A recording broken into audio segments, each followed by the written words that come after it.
తిరుపతిలోని టీటీడీ గోశాలపై గత కొన్ని రోజులుగా అటు వైసీపీ ఇటు టీడీపీ కూటమి చిల్లర రాజకీయాలు చేస్తున్నాయని రాజ్యసభ మాజీ సభ్యులు కాంగ్రెస్ పార్టీ రాష్ట్ర ముఖ్య అధికార ప్రతినిధి తులసిరెడ్డి అన్నారు. వైసీపీకి కూటమికి గోమాత టీటీడీ మీద ఏమాత్రం గౌరవం లేదన్నారు. కొన్ని రోజులుగా అటు ప్రతిపక్ష పార్టీ అయినటువంటి వైకాపా పార్టీ ఇటు అధికార కూటమిలో ఉన్నటువంటి టీడీపీ కూటమి తిరుపతి గోశాలకు సంబంధించి దిగజారుడు రాజకీయాలు చేస్తున్నాయి.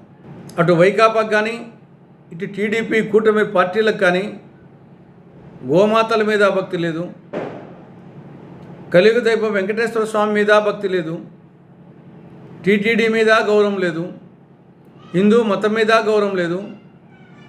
కేవలము రాజకీయ రచ్చ చేయడమే వీళ్ళకు తెలిసిన విద్య.